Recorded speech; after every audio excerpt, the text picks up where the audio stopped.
안녕하십니까. 김경국TV 시작하겠습니다. 여권이 사전투표에 총력전을 기울이고 있습니다. 윤석열 대통령은 행사차 내려간 부산 강서구에서 사전투표를 했는가 하면 한동훈 위원장은 민주당 수원정 김준혁 후보의 성접대 발언으로 분노한 이화여대가 있는 신촌에서 각각 사전투표를 했습니다. 국민의힘은 또 254개 지역구에 출마한 모든 후보와 국민의 미래 비례대표 후보 전원도 오늘 사전투표에 참여토록 했습니다. 사전투표에서부터 기세를 올리겠다는 것입니다. 통상적으로 사전투표는 좌파들이 많이 참여한다 이런 편견이 있었죠. 특히 사전투표에 대한 조작 우려 때문에 보수 진영에서는 기피하는 경향이 없지 않았습니다. 그러다 보니 사전투표율이 높으면 좌파들이 투표를 많이 했다 이런 잘못된 판단을 해왔었습니다. 그래서 사전투표율이 높게 나오면 보수 지지층에서 이왕 질 것이다 이렇게 지레 판단하고 본투표에 불참하는 우려가 제기되어 왔습니다. 국민의힘과 한동훈 위원장은 그 같은 우려를 불식시키기 위해서 지지자들에게도 사전투표를 독려하는 등 사전투표율을 끌어올리는 데 주력해왔습니다. 윤석열 대통령은 사전투표 첫날인 오늘 오전 격전지인 부산 중에서도 낙동강벨트 그 한가운데서 사전투표를 했습니다. 대통령실에 따르면 부산을 방문 중인 윤 대통령은 오늘 오전 부산 강서구 명지 일동 행정복지센터 사전투표에서 투표를 했습니다. 성태윤 정책실장과 이도훈 홍보수석 그리고 박춘섭 경제수석, 장상윤 사회수석 등 윤 대통령의 지역 일정을 수행한 참모들도 함께 투표를 했습니다. 윤 대통령은 어제 투표는 주권자의 권리 행사일 뿐만 아니라 책무이기도 하다면서 한 분도 빠짐없이 주권을 행사해 주시길 바란다 이런 메시지를 내놓은 바 있습니다. 윤 대통령은 대선 후보 시절이던 20대 대통령 선거와 그리고 취임 이후 제8회 전국 동시지방선거에서도 사전투표에 참여한 바 있습니다. 윤 대통령이 오늘 격전지인 부산에서 사전투표를 실시하면서 부산 표심에도 적지 않은 영향을 끼치지 않았을까 이렇게 생각됩니다. 사전투표를 위해 길게 줄을 서서 기다리던 사람들은 윤 대통령에게 박수와 함께 수고하셨다 이렇게 말을 전하기도 했습니다. 한동훈 국민의힘 비대위원장은 이화여대 앞 신촌동 사전투표소에서 한 표를 행사했습니다. 한 위원장이 사전투표에는 이 지역에 출마한 이용호 후보와 김예지, 진종호, 임보라 등 국민의 미래 비례대표 후보들도 대거 함께 참여했습니다. 한 위원장은 투표 후 역대 최고의 사전투표율로 법을 무시하고 국민을 무시하는 사람들에게 법을 지키고 선량한 시민들의 위대한 힘을 보여주시길 바란다며 적극적 사전투표를 당부했습니다. 한 위원장은 또 민주당은 최악의 혐오 후보, 사기 후보를 끝까지 비호하면서 판세에 영향이 없다는 말을 했다. 국민들께서 착각이고 오만이라는 것을 알려주실 거라고 생각한다. 저희는 지켜야 할 범죄자가 없다. 저희는 지켜야 할 나라와 국민이 있을 뿐이다. 저희가 그것을 할 수 있게 국민의 힘을 선택해달라면서 지지를 호소했습니다. 한 위원장이 이날 이대 앞에서 사전투표를 한 것은 김준혁 민주당 수원정 후보의 이대생 성상납 발언으로 이대가 격앙되어 있는 그 점을 겨냥한 것으로 관측되고 있습니다. 이런 가운데 희소식도 들려오고 있습니다. 국민의힘 울산 남구 갑 국민추천공천에 반발해서 탈당한 후 무소속으로 출마했던 허은욱 후보가 오늘 국민의힘 김상옥 후보 지지를 선언하면서 후보를 사퇴했습니다. 남구갑은 일부 여론조사에서 김상욱 후보와 민주당 전원수 후보가 지지율 격차가 없을 정도로 초접전을 벌이고 있는 것으로 나타났는데 보수 성향인 허은우 후보가 사퇴하고 김상욱 후보 지지를 선언하면서 결정적인 영향을 끼칠 것으로 전망됩니다.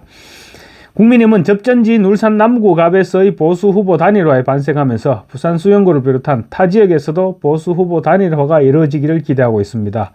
허은우 후보는 사전투표 첫날인 오늘 울산시의회 기자실에서 기자회견을 열어서 22대 국회의원 선거 남구갑 후보직에서 사퇴한다면서 엄중한 선거 상황에서 저희 모든 것을 내려놓고 보수 여당의 확실한 승리를 염원하는 당원 시민들의 빗발치는 요청을 적극 수용하기로 결심했다고 밝혔습니다. 그러면서 편안한 빨간 옷을 입고 오직 울산 남구갑의 보수 승리에 모든 노력을 다하겠다고 김상욱 후보 지지를 공식 선언했습니다.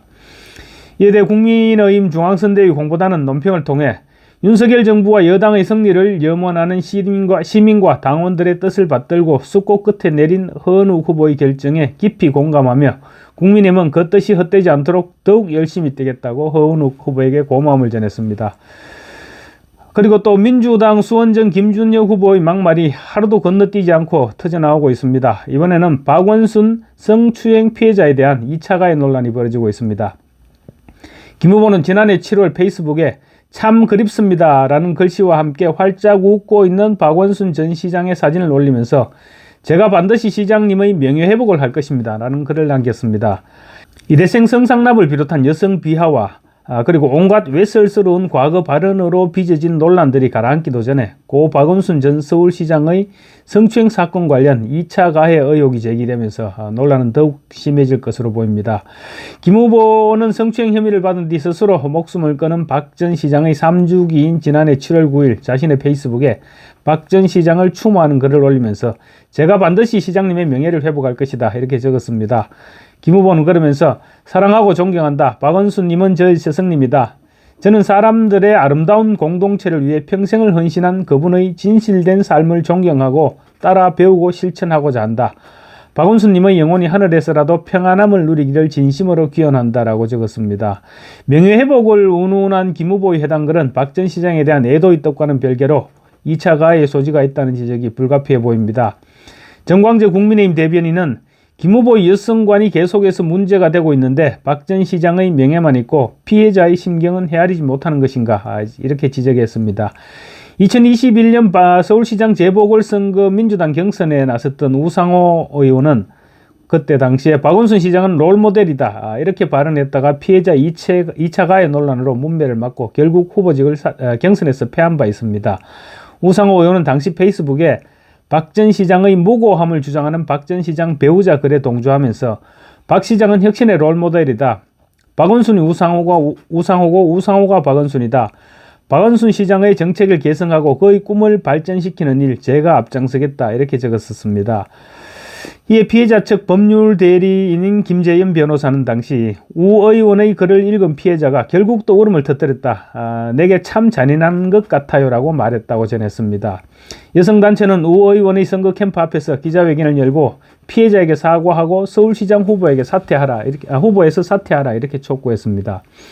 정영애 당시 여성가족부 장관도 우 의원의 페이스북 글이 2차 가해로 판단된다면서 피해자에게 2차 가해가 될 수 있는 상처를 줄 수 있는 은행은 누가 되든지 자제해야 된다고 말했었습니다. 고 박원순 전 시장의 성추행과 관련해서는 국가인권위원회가 2021년 1월 고 박 전 시장의 업무와 관련해 피해자에게 행한 성적 운동은 국가인권위원회법에 따른 성희롱에 해당한다라면서 성희롱이라는 결론을 내렸습니다. 이에 박 전 시장 유족 측이 법원에 인권위의 결정을 취소해달라고 소송을 냈지만 법원은 이를 받아들이지 않았습니다. 재판부는 2022년 11월 15일 결국 이 사건 행위는 성적 운동에 해당하고 피해자로 하여금 불쾌감을 주는 정도에 이르러 성희롱에 이른다고 봄이 타당하다고 최종 판결했습니다. 그럼에도 불구하고 김 후보는 또다시 명예를 회복하겠다고 했는데 그렇다면 피해자의 명예는 어떻게 되는 겁니까? 이번에도 민주당 여성들과 여성단체가 과연 침묵으로 일관할지 지켜볼 일입니다. 감사합니다.